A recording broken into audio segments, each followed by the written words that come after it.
కాంగ్రెస్ వారాంత సమావేశానికి ఇచ్చేసినటువంటి party seculars అందరికీ నా ప్రత్యేక ధన్యవాదాలు.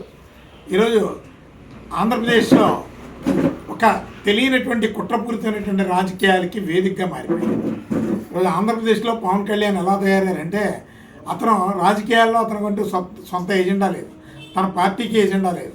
ఎజెండా లేకుండా కేవలం కొన్ని రాజకీయ పార్టీలకి అతను సపోర్ట్ చేయడం కోసం, ఆ రాజకీయ పార్టీలని కొద్దిగా స్ట్రాంగ్ చేయడం కోసం ఆయనకు ఉన్నటువంటి సినీ గ్లామర్ని ఒక ముడిసెరకు కింద వాడుకుంటున్నాడు. ఈ మధ్య తెలంగాణ ఆవిర్భావ దినోత్సవం అని పేరు చెప్పి తెలంగాణ వెళ్ళాడు. ఎందుకు వెళ్ళారో తెలియదు. అక్కడికి వెళ్ళి నేను ఆంధ్రాలోనే నేను ఏమీ చేయలేకపోయినా తెలంగాణలో ఎవరన్నా భయపడక్కర్లేదు అని చెప్పడానికి వెళ్ళారో తెలియదు. తెలంగాణ వేదికగా అక్కడ ఉన్నటువంటి ఆంధ్రులు తెలంగాణ వాదులు కొట్టుకు తెచ్చే విధంగా ఒక రాజకీయ పార్టీకి మేలు చేయడం కోసం కేసీఆర్తో కుట్ర పన్ని ఈ రకమైనటువంటి అభియోగాలు, ప్రాంతీయ ప్రసంగాలు, ప్రాంతీయ ఉన్మాద ప్రసంగాలు చేస్తున్నాడని ఒక అనుమానం వ్యక్తం అవుతుంది. ఎందుకంటే పవన్ కళ్యాణ్ మూలంగా ఈ రాష్ట్రానికి నిజంగా ఉపయోగం లేదు. ప్రత్యేక హోదా కోసం మాట్లాడితే ఆయన్ని మోకాళ్ళ మీద కూర్చోబెడతాను, ఈయన్ని తోలు తీస్తాను అని చెప్పేటటువంటి పవన్ కళ్యాణ్కి నేను చెప్తున్నా, నిజంగా ప్రత్యేక హోదా విభజన హామీల కోసం నువ్వు మాట్లాడి నీ సత్తా చూడుకో. అలాగే నువ్వు మాట్లాడినటువంటి ఏ మాట మీదైనా నీకు నిలకడుందా? కోడి చెరువు కబ్జా దృష్టి మళ్లించడం కోసం నువ్వు చేసినటువంటి ప్రయత్నం, ప్రొఫెసర్ నాగేశ్వరరావు ఆరోపణ మీద నువ్వు సరిగా వివరణ ఇచ్చుకోలేనటువంటి స్థితిలో తెలంగాణ ఆవిర్భావ దినోత్సవాన్ని అడ్వాంటేజ్గా తీసుకొని తెలంగాణ ఆంధ్రప్రదేశ్ ప్రజల మధ్య చిచ్చు పెడదామని ఒక కుట్రపూరితమైన ఆలోచన చేస్తారా? ఎవరో కొంతమంది అమాయక యువతని మీ వెనకాల పెట్టుకొని చప్పట్లు కొట్టించుకుంటూ భజన చేసుకుంటూ కొన్ని కార్పొరేట్ మీడియాకి మీరు అనుకూలంగా ఏర్పరచుకొని ఆ కార్పొరేట్ మీడియా మీకోసం ఇష్టానుసారం పుంకాన గల సొంత కవిత్వాలు రాస్తున్నారు. వాస్తవానికి ఈ రాజకీయ ఎజెండా ఏంటి చెప్పండి? ఎజెండా లేనటువంటి వ్యక్తి ఎవరైనా ఉన్నారంటే పవన్ కళ్యాణ్. అలాగే కోడి చెరువు బాగొట్ట అంతా అసలు నిజంగా అక్కడ కబ్జా జరిగిందా లేదా అనేది శాస్త్రీయపరమైనటువంటి విచారణకి సిద్ధపడాలి. అయినా మొట్టమొదట ఆంధ్రప్రదేశ్లో ఉప ముఖ్యమంత్రి హోదాలో ఉంటూ నువ్వు అక్కడ తెలంగాణలో ఒక రిటర్న్ డాక్యుమెంట్ ఓపెన్ అయిన తర్వాత కూడా మీరు ఇక్కడ ఒక డిప్యూటీ సీఎంగా కొనసాగితే సరైనటువంటి రీతిలో నిజాయితీగా విచారణ జరగడం సాధ్యం కాదు. అందుకని మేము పవన్ కళ్యాణ్కి చెప్పేది ఏంటంటే మొట్టమొదటి ఆంధ్రప్రదేశ్లో ఉప ముఖ్యమంత్రి పదవికి రాజీనామా చేయాలి. రాజీనామా చేసిన తర్వాత అక్కడ నిజాయితీని ప్రూవ్ చేసుకోవాలి. అలా కేసీఆర్ ప్రభుత్వం కూడా ఖచ్చితంగా ఇది విచారణకు ఆదేశించాలి.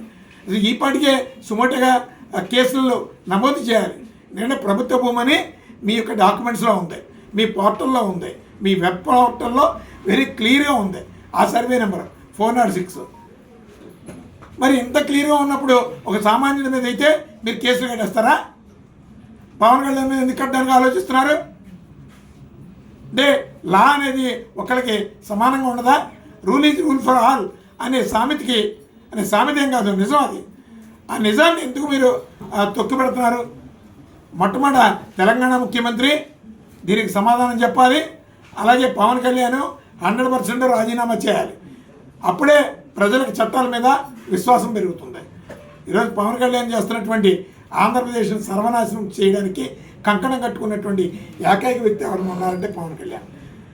ఇప్పుడు గద్దరు ఎలాంటి వ్యక్తో కాస్తో కోస్తో పరిచయాలు ఉన్నటువంటి వాళ్ళకి, నాలాంటి వాళ్ళకి కూడా తెలుసు గద్దరు. ఎందుకంటే హ్యూమన్ రైట్స్ కౌన్సిల్ బాలగోపాల్ గారి దగ్గరికి వచ్చేవారు ఆయన. అంటే వాళ్ళిద్దరూ మంచి ఫ్రెండ్స్.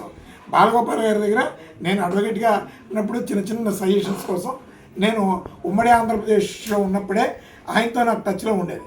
ఆ సందర్భంలో అనేక సార్లు చూసాం. గద్దరు నిన్నొచ్చి కారు అడుక్కునేటటువంటి స్థితి ఏం కాదు, అతనంత బెగ్గింగ్ చేసేటటువంటి నేచర్ కాదు. కాస్త ఉద్యమ భావజాలం ఉన్నటువంటి వ్యక్తి. అంతేగాని నువ్వు ఈరోజు చనిపోయిన తర్వాత పవన్ కళ్యాణ్ గారు గద్దర్కి నన్ను వచ్చి కారు అడుక్కున్నారు. చనిపోయిన తర్వాత అలాంటి ఉద్యమకారుల మీద ఇలాంటి ఆరోపణలు చేయడం ఎంతవరకు న్యాయం అన్నది. అలాగే రంగా గారికి మాకు కూడా పరిచయం ఉంది. నేను అప్పుడు యుఎస్కే అని యూనివర్సల్ స్టూడెంట్స్ కింగ్డమ్కి నేను ఆంధ్రప్రదేశ్ నుంచి నాయకత్వం వహించాను. వాళ్ళది అక్కడ యుఎన్ఓ అని 2 ఆర్గనైజేషన్స్ ఉండేవి వాళ్ళకి అక్కడ స్థానికంగా. ఆ సందర్భంలో మాకు మండల కమిషన్ యాక్టివిటీస్లో మేమందరం కలవడం జరిగింది. ఒకసారి కాదు, చాలాసార్లు చాలా సందర్భాల్లో కలిసినటువంటి ఘటనలు ఉన్నాయి. ఆ సందర్భంలో నేను పెద్దవాళ్ళతో రంగా గారు కూర్చుంటే నేను అనేక సందర్భాల్లో చూశాను. ఆయన టీ తాగలేదు. నాకు తెలిసిన వాళ్ళని అడిగితే ఆయన టీ అలవాట్లేదన్నారు. అలవాటు లేనటువంటి వ్యక్తి ఈయన టీ ఇచ్చానంటారు. చనిపోయినటువంటి వ్యక్తుల మీద నేను టీ ఇచ్చాను, నేను గద్దర కారు ఇచ్చాను, ఇలాంటి సొల్లు కబుర్లు చెప్తుంటే మీ వ్యక్తిత్వం మీద అనుమానం వస్తుంది. అసలు మొట్టమొదట లై డిటెక్టర్ పరీక్షకి సిద్ధపడితే చాలా విషయాలు బయటకు వస్తాయి. అలాగే కోడిచేరు కబ్జా ఒకటే కాదు, ఆంధ్రప్రదేశ్లో కూడా కొన్ని కబ్జాలు జరిగినాయి. రాజధాని బేస్ చేసుకోండి, సిఆర్డీఏ పరిధిలో. అందులో ఖచ్చితంగా మీరు ఉండేటటువంటి అవకాశం ఉందని మేము ఆరోపణ చేస్తాం. ఇవన్నీ